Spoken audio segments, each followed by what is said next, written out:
Friend, कैसे हैं आप सब।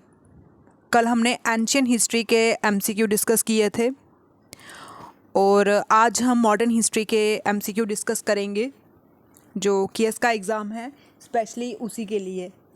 हमने प्रीवियस ईयर के जो क्वेश्चन पेपर हैं उनको एनालाइज़ किया, तो जो मेडिवल हिस्ट्री है उसके क्वेश्चन जो हैं वो कम ही आ रहे हैं। ठीक है, ये ट्रेंड चल रहा है कि उसके क्वेश्चन कम ही आ रहे हैं। तो अगर फिर भी आपको उसकी नीड होगी तो कमेंट में बताना, उसका भी हम लेक्चर लेके आएंगे। तो आज हम डिस्कस कर रहे हैं मॉडर्न हिस्ट्री के एमसीक्यू। अब यहाँ पे जो हमारा क्वेश्चन है, Gandhi Irwin pact was sign on 15 मार्च।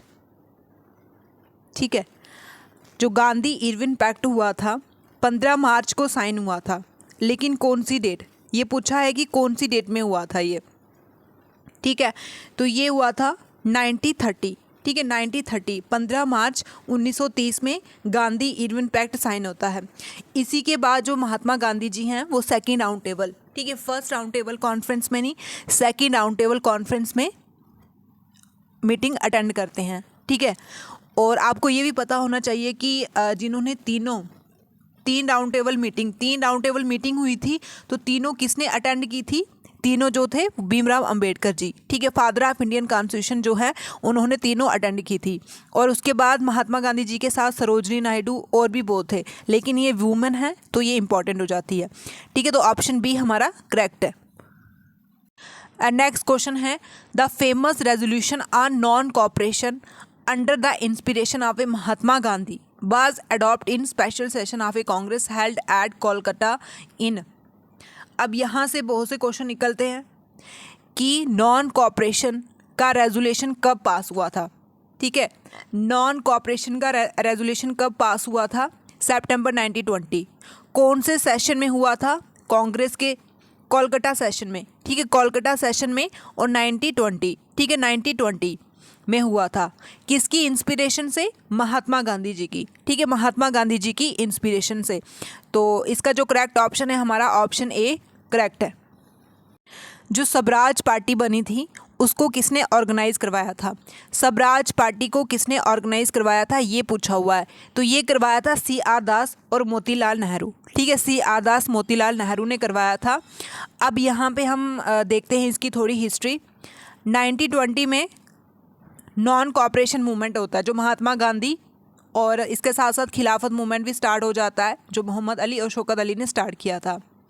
फिर 1922 में जो नॉन कॉपरेशन मूवमेंट है वो ख़त्म हो जाता है। कौन सा इंसिडेंट? चौरी चौरा इंसिडेंट के बाद। ठीक है, चौरी चौरा इंसिडेंट के बाद उसके बाद प्रो चेंजर और नो चेंजर बनते हैं। इसमें आती है स्वराज पार्टी, जिसको फाउंड करते हैं CR Das and Motilal Nehru. ठीक है, CR दास और मोतीलाल नेहरू, ऑप्शन सी हमारा करेक्ट है। अब नेक्स्ट क्वेश्चन है कि who open the first round table conference. First round table conference किसने ओपन की थी? अब यहाँ पे ध्यान देना कि ओपन पूछा है और साथ में फर्स्ट पूछा है, तो फर्स्ट जो होती है वो इंपॉर्टेंट हो जाती है। तो ये किंग जॉर्ज फिफ्थ, ठीक है, जो किंग जॉर्ज फिफ्थ थे उन्होंने ओपन की थी।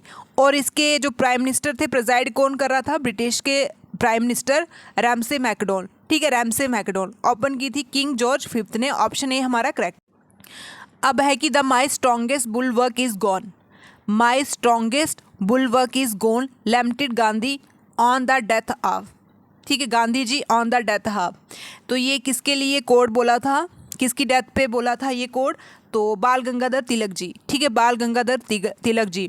जो शिवाजी फेस्टिवल है और उसके बाद जो गणेश चतुर्थी है, ठीक है, ये भी किसने स्टार्ट किया था? बाल गंगाधर तिलक जी। इन्होंने मतलब कल्चर को प्रमोट किया कि कल्चर के सेंटीमेंट से भी लोग यूनाइट हो और अंग्रेजों के खिलाफ लड़े।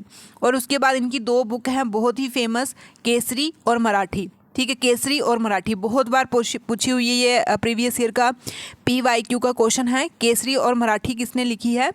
बाल गंगाधर तिलक ने, ऑप्शन डी हमारा करेक्ट। ये भी बहुत बार पूछते हैं कि कौन सा मैच करोगे, कौन सा करेक्ट है कौन सा नहीं। तो दादाभाई नौरोजी 3 बार प्रेसिडेंट बने थे। ठीक है, 3 बार प्रेसिडेंट बने थे INC के, इंडिया नेशनल कांग्रेस के 3 बार प्रेसिडेंट कौन बने थे? दादाभाई नौरोजी। और इसके बाद the grand old man of India किसको बोलते हैं? दादाभाई नौरोजी को। ठीक है, अन ब्रिटिश पॉवर्टी किसने बुक लिखी है? दादाभाई नौरोजी ने। ठीक, उसके बाद एनी एनी बेसेंट ने, आपको पता ही है कि होम रूल को स्टार्ट किया था, ठीक है। एनी बेसेंट और तिलक जी ने होम रूल को स्टार्ट किया था। एनी बेसेंट कहाँ की थी? ईरिश की थी, आयरलैंड की थी, ठीक है, आयरलैंड। और आयरलैंड से ही हमने क्या डीपीएसपी को भी लिया हुआ है। उसके बाद एनी बेसेंट ऐसी वुमेन है, फर्स्ट वुमेन, ठीक है, फर्स्ट वुमेन जो प्रेसिडेंट बनी थी आईएनसी की, फर्स्ट वुमेन जो प्रेसिडेंट बनी थी आईएनसी की वो एनी बेसेंट थी। और फर्स्ट इंडियन वुमेन जो प्रेसिडेंट बनी थी वो थी सरोजनी नायडू जी, ठीक है। अब उसके बाद आते हैं गोपाल कृष्ण, ठीक है, गोपाल कृष्ण। अब गोपाल कृष्ण से हमें क्या पता चलता है? जो गोपाल कृष्ण जी हैं उन्होंने सर्वेंट ऑफ इंडियन सोसाइटी, ठीक है, गोपाल कृष्ण जो है उन्होंने servant of Indian society start किया था। और अरविंदो घोष ने एक्सट्रीमिस्ट टर्न इनटू स्पिरिचुअलिस्ट। जो अरविंदो घोष हैं वो एक्सट्रीमिस्ट थे, ठीक है, लाल बाल पाल, है ना, लाला लाजपत राय और तिलक जी, ये सारे एक्सट्रीमिस्ट थे। फिर बाद में जो अरविंदो घोष जी हैं वो स्पिरिचुअल में, ठीक है, स्पिरिचुअल में कन्वर्ट हो गए। इन्होंने आश्रम खोला कहाँ पे? अंडमान निकोबार में, फिर वहाँ पे रहने लगे, ठीक है। तो Aurobindo Ghosh ji extremist turn into spiritualist, ठीक। तो फिर से देख लो, Dadabhai Naoroji thrice president of Indian National Congress, Annie Besant home rule, Gopal Krishna Gokhale ji servant of Indian society, Gopal Krishna Gokhale ji Mahatma Gandhi ji के गुरु भी थे। Sir Shri Aurobindo Ghosh extremist turn into spiritualist. अब है who founded the All India Harijan Samaj in 1932, ठीक है। इसमें बंदा बहुत कंफ्यूज होता है कि अंबेडकर या महात्मा गांधी। तो हरिजन जो वर्ड है ये आपको पता ही होगा, गांधी जी ने यूज़ किया था। तो ऑल इंडिया हरिजन समाज किसने स्टार्ट किया था? महात्मा गांधी ने। कब किया था? 1932 में, ठीक है, 1932 में। अभी हमने इसके स्टार्टिंग वाले भी 1857 रिवॉल्ट का भी क्वेश्चन डिस्कस करना है, तो आप कंटिन्यू करें, ये नहीं सोचे कि हम 30 से आगे चल रहे हैं। गांधी जी ने किसको टाइटल दिया था? दीन बंधु का, ठीक है। गांधी जी ने किसको टाइटल दिया था? दीन बंधु का, CF एंड्रयू, ठीक है, CF एंड्रयू। गांधी जी को फादर ऑफ नेशन, ठीक है, आप कमेंट में बताना गांधी जी को फादर ऑफ नेशन किसने बोला था, ठीक है, फादर ऑफ नेशन किसने बोला था और बापू किसने बोला था? फादर ऑफ नेशन किसने बोला था और बापू किसने बोला था? गांधी जी ने दीन बंधु बोला किसको? CF एंड्रयू को। ऑप्शन बी हमारा करेक्ट। इंडिया फॉर इंडियन, ठीक है, इंडिया फॉर इंडियन जो मैसेज किसने दिया था? दयानंद, स्वामी दयानंद ने, ठीक है, स्वामी दयानंद ने। आर्य समाज के फाउंडर कौन थे? Swami Dayanand. Go back to वेदा किसने बोला था? स्वामी दयानंद ने बोला था, ठीक है। हिंदू में किसने कन्वर्ट किया था? तो वो भी स्वामी दयानंद ने किया था। और उसके बाद DAV स्कूल जो खुले हैं वो भी स्वामी दयानंद, ठीक है। होम रूल आर्य समाज दयानंद, और इंडिया फॉर इंडियन ये भी किसने? स्वामी दयानंद। ऑप्शन सी हमारा करेक्ट है।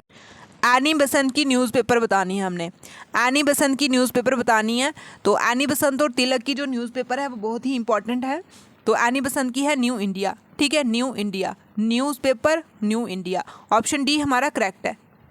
अब जो गवर्नमेंट ऑफ इंडिया एक्ट 1919 आता है, इसमें से हमने बताना है कि करेक्ट स्टेटमेंट कौन सी नहीं है। नॉट करेक्ट पूछा है, यहाँ पे भी ध्यान देना होता है। नॉट करेक्ट पूछा हुआ है एक्ट 1919। अब फर्स्ट ऑप्शन है हमारा British must remain integral part of a British empire, ठीक है, ब्रिटिश इंडिया, ठीक है, British India remain an integral part of a British empire. ये बिल्कुल करेक्ट है, इस एक्ट में बोला हुआ था ये कि वो इंटीग्रल पार्ट हैं ब्रिटिश एम्पायर के, ठीक है, ब्रिटिश इंडिया इंटीग्रल पार्ट है ब्रिटिश एम्पायर के। सेकंड है responsible government would be realised only by the progressive stage, ठीक है, रिस्पॉन्सिबल गवर्नमेंट को एक्सटेंड भी किया था और प्रोग्रेसिव स्टेज वही की उसकी डेवलपमेंट हुई थी, ये भी करेक्ट है। और थर्ड है provisional subject were classify into reverse reserve and transfer.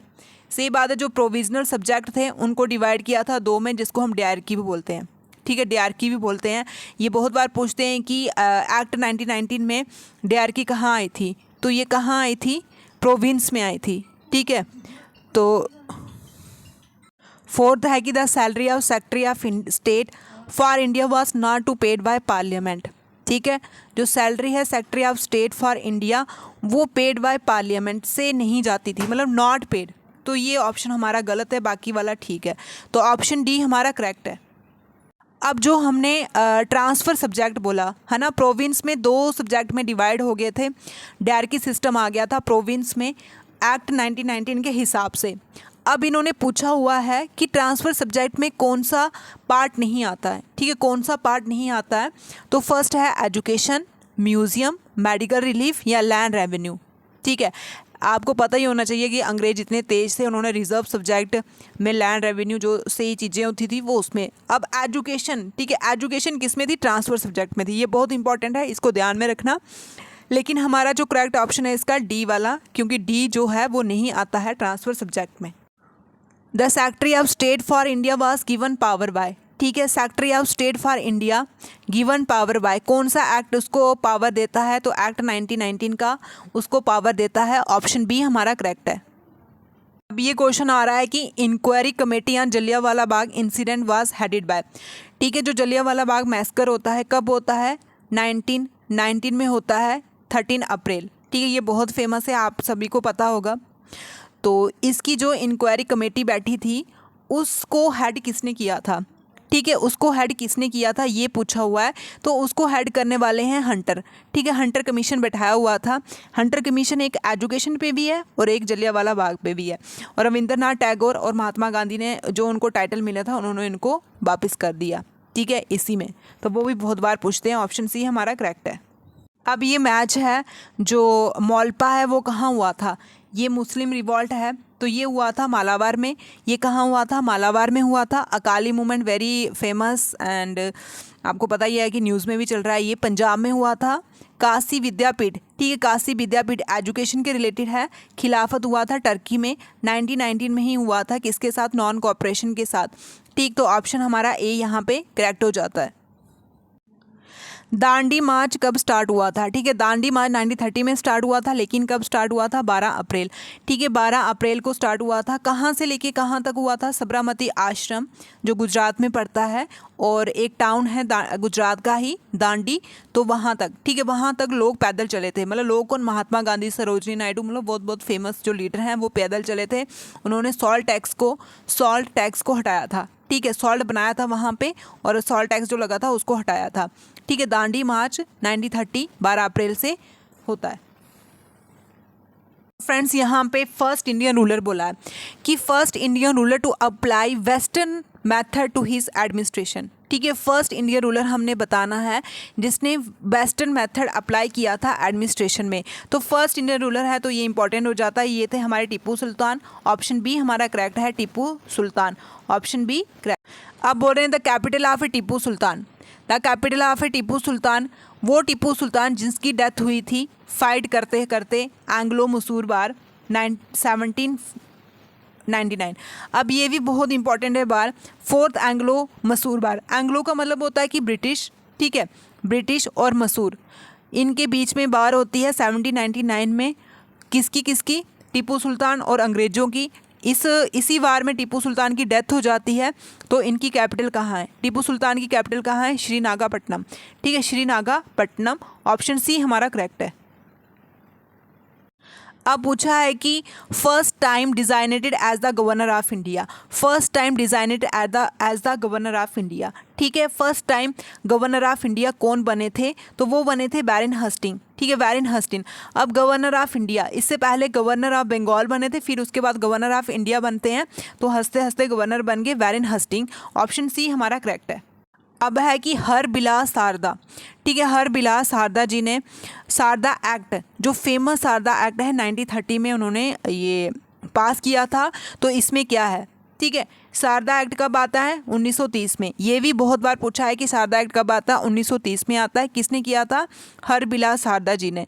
तो इसमें क्या था, इसमें ये था कि penalise to party to marriage which girl below 14 and boy 18, जिस गर्ल की 14 साल से कम उम्र है अगर उसकी शादी करवाते हैं, या लड़के की 18 साल से कम है तो उनकी शादी करवाते हैं तो उनको सज़ा मिलेगी, ठीक है, पेनल्टी मिलेगी। किस एक्ट में बोला था, सारदा एक्ट 1930। आपने यहाँ पे ये ध्यान रखना है कि ये एक्ट कब आया था, 1930 में। तो गर्ल की उम्र 14 साल और लड़के की 18 साल, ठीक है। तो ऑप्शन सी हमारा करेक्ट है। अब इसी को अमेंडमेंट करके बहुत से एक्ट आ गए हैं आगे, वो भी इम्पोर्टेंट। अब है जो गोविंद दंदू पंत जी हैं, जिनको हम नाना साहिब बोलते हैं, ठीक है, जिनको हम नाना साहिब बोलते हैं, वो 1857 रिवॉल्ट के लीडर थे। कहाँ के लीडर थे, ठीक है, किसने उसको अडॉप्ट किया था सक्सेसर में, तो वो पेशवा बाजीराव, ठीक है, पेशवा बाजीराव सेकंड। अब ये भी ध्यान देना है कि सेकंड। अब यहाँ से क्वेश्चन ऐसे पूछ सकते हैं, नाना साहिब का ओरिजिनल नेम क्या था? गोविंद दंदू पंत सागर, ठीक है, गोविंद दंदू पंत सागर, ठीक है। और 1857 में इन्होंने बहुत ज़्यादा इंपॉर्टेंट रोल प्ले किया हुआ है, जिसको हम फर्स्ट बार ऑफ इंडिपेंडेंस बोलते हैं। किसने बोला था first war of independence? BD Savarkar ने, ठीक है, बीडी सवाकर ने। अब ये क्वेश्चन है कि tribal rebellion did to tribal brother Kanu and Sidhu, ठीक है, Kanu and Siddhu proclaim the end of a company rule, suppress their government had to military force. तो ये कौन थे? ठीक है, किस लीडर से बिलोंग करते हैं, कौन सी मूवमेंट से बिलोंग करते हैं, कौन tribal brother? Kanu and Sidhu, ठीक है, कानू एंड सिद्धू। तो ये करते हैं संथल रेबिलियन, ठीक है, जो संथल रेबिलियन बिहार में होता है, 1855 और 56, तो इससे बिलोंग करते हैं कौन? कानू और सिद्धू, ठीक है, कानू और सिद्धू। ऑप्शन डी हमारा करेक्ट है। अब गाइस देखो यहाँ से फिर से जो फर्स्ट है, फर्स्ट पूछा हुआ है कि first political association of India, ठीक है, first political association of India 1891 में फाउंड की थी, 1891 में फाउंड की थी, तो ये कौन सी है? ठीक है, first political association of India found in 1891, तो ये कौन सी है? Land holder society of Kolkata, ठीक है, land holder society of Kolkata को हम फर्स्ट पॉलिटिकल एसोसिएशन बोलते हैं इंडिया की। ऑप्शन ए हमारा करेक्ट।